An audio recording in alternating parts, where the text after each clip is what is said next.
White House down. Construction has begun. And wouldn't you know it, as President Donald Trump plans to beautify the White House with a big, beautiful ballroom, people on the left are losing their minds. We'll have the most beautiful ballroom in the country. It's going on. And for those that are interested, we got to get back to baseball. But you see the gold drapes? That's a knockout panel.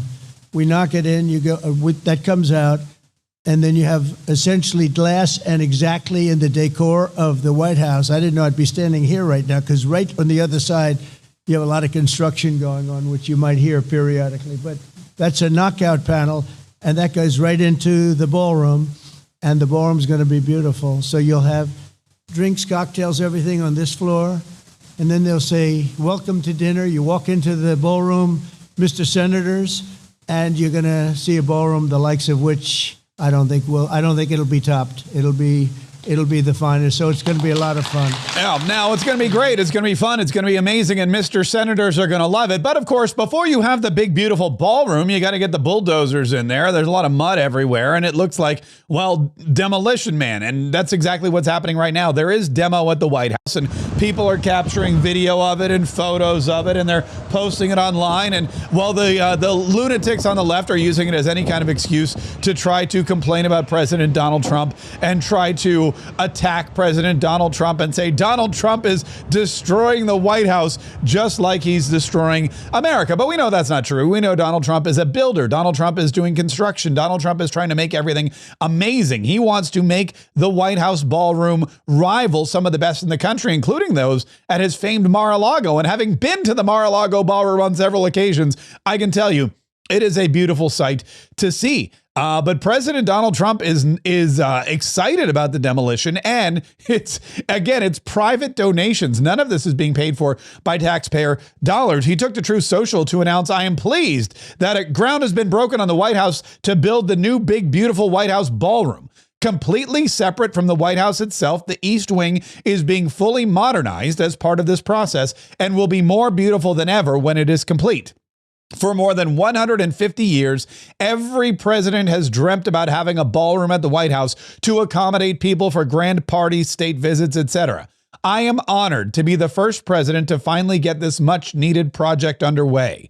With zero cost to the American taxpayer, the White House ballroom is being privately funded by many generous patriots, great American companies, and yours truly.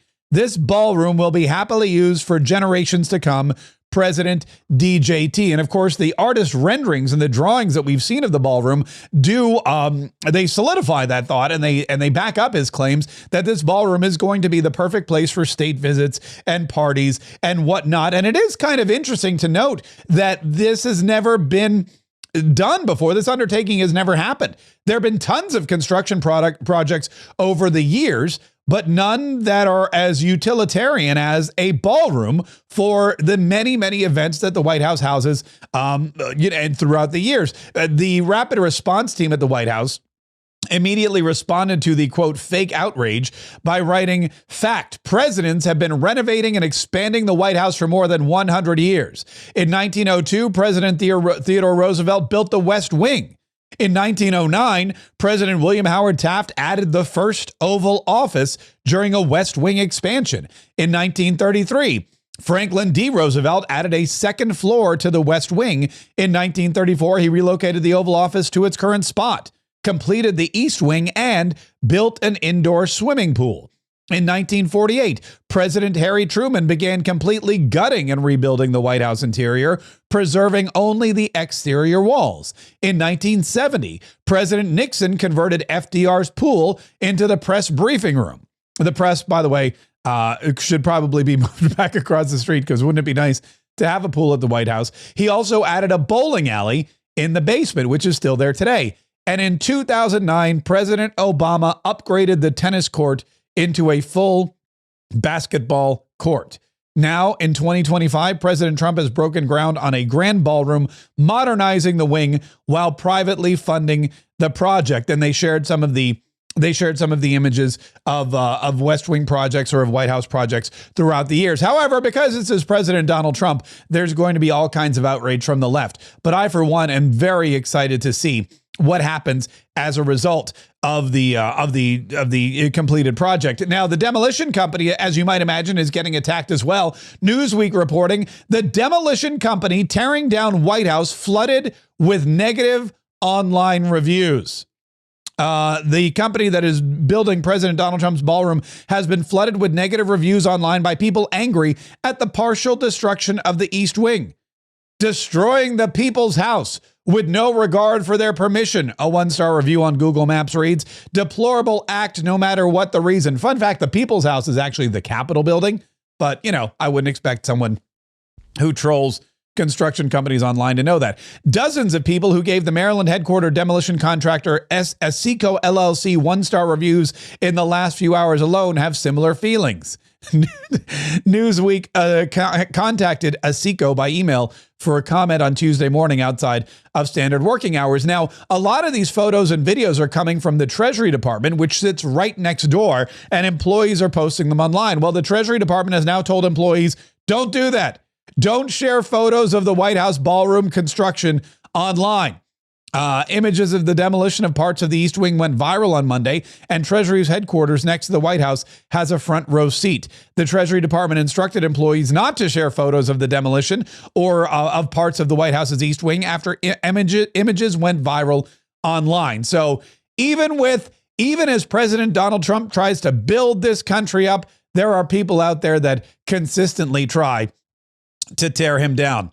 He's used to it, as are the rest of us. Now, speaking of the White House, and President Donald Trump, he is one of the greatest lovers of fine art and fine construction and interiors and exteriors. He's always been in construction and real estate. He's loved luxurious surroundings. He went into the Oval Office vault. There's a vault of, I guess you would say places, or I guess the White House vault they have all kinds of antiques. They have all kinds of artwork, and presidents can design and decorate the White House any way they want with whatever pieces of artwork they have. And every president will go in and they will select pieces, whether they're sculptures or paintings or pieces of furniture, to use in the Oval Office and throughout the White House during their time in office. And President Donald Trump found a mirror that he really enjoyed. He brought it up to the cabinet room, and yesterday, a White House fake news TV camera person almost destroyed it, and President Donald Trump was not happy. Equipment anywhere in the world by far. And, you got to watch that. Watch that.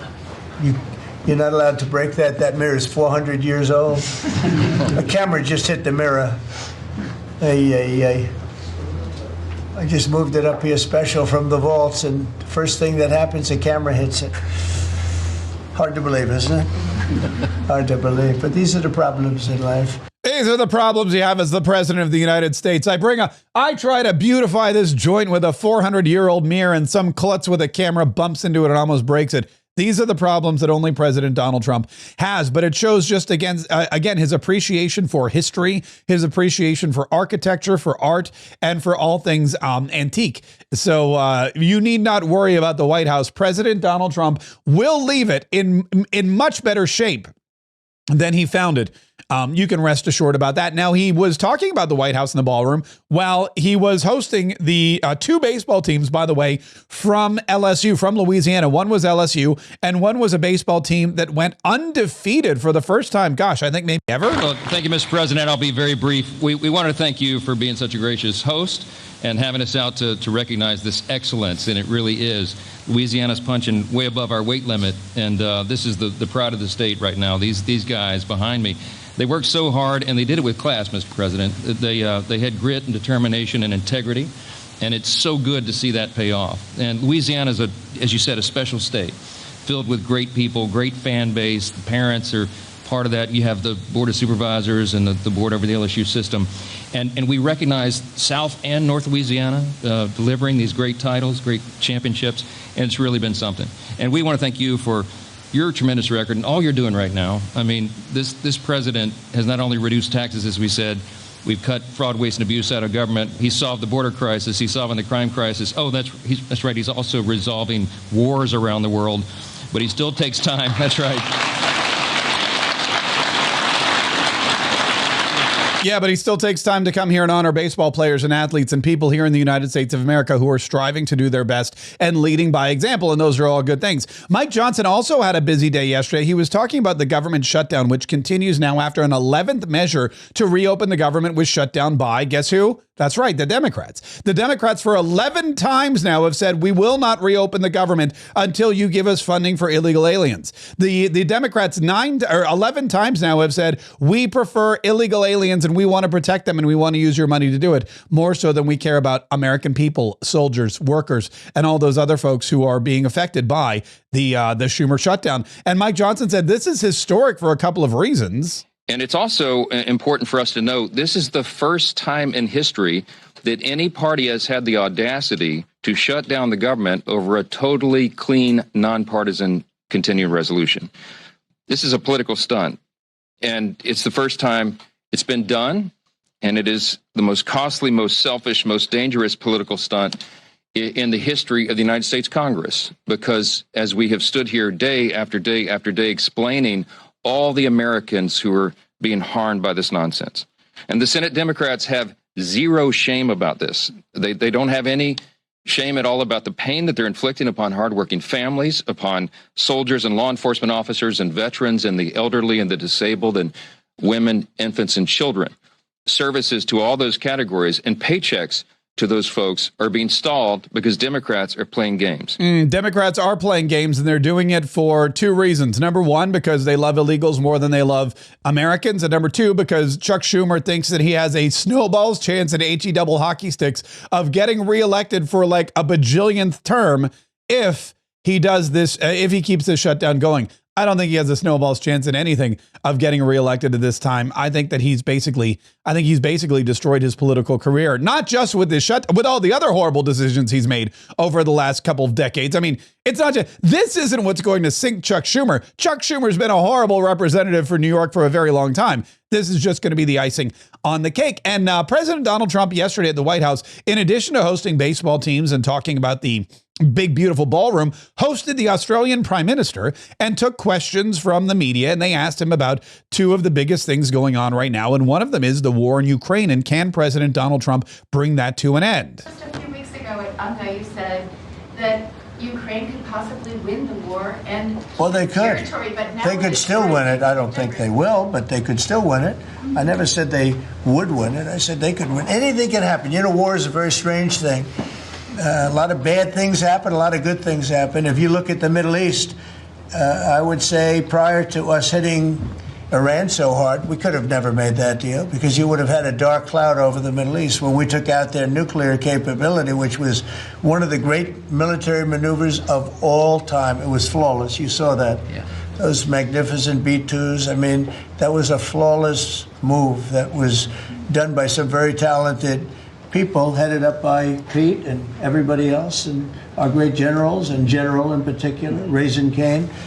We did a great job. And when that happened, everything was different and we were able to get a deal. And so President Donald Trump is going to continue to work with Zelensky and with Putin and try to get peace in the one remaining conflict that he has trumpeted change and an end to. The other one, of course, was what's going on with Hamas and Gaza. And there have been some incidents in Gaza with Hamas executing their political rivals. And President Donald Trump mentioned that again and said, look, we worked very hard on this deal.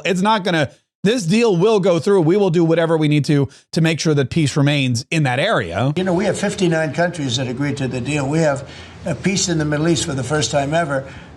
We made a deal with Hamas that, you know, they're going to be very good, they're going to behave, they're going to be nice, and if they're not, we're going to go and we're going to eradicate them if we have to. Peace through strength. And no matter what, look, you're either going to live in peace or you're going to die in vain. Those basically are the two options that President Donald Trump has given to Hamas and any other bad actor, any other evil deed doer around the world. Don't think that this ends with Hamas and Israel and Ukraine and Russia. Donald Trump is a peacemaker, continues to be a peacemaker, and he wants to build peace coalitions around the world and also great big beautiful ballrooms here at home. And he's going to do both because Donald Trump is a winner. And one of the reasons why Donald Trump wins so much is because he lives a life of greatness. He has, and we've noticed this while we cover him on the campaign trail and in the White House, there have been multiple different things about President Donald Trump that have made him so successful, not just in entertainment and business and in politics, but in life. His family is incredible. And all of those things can be tracked down to a bunch of characteristics that we've written about in our book, Go Trump Yourself, 10 Ways to Live Like Trump in Any Economy. If you emulate what Donald Trump does, if you learn these lessons, if you see these real world entertaining examples from what Donald Trump does during the daily, then you'll see how you can act like him and succeed like him. And if you want to get a copy, we have a digital bundle available for download right now. It's called Go Trump Yourself. You get an ebook and an audiobook delivered instantly for instant consumption. It's only $24. Go to gotrumpyourself.com, gotrumpyourself.com, or click the link in the description of this video. Download the book today, read it, go Trump yourself today, live like Donald Trump tomorrow.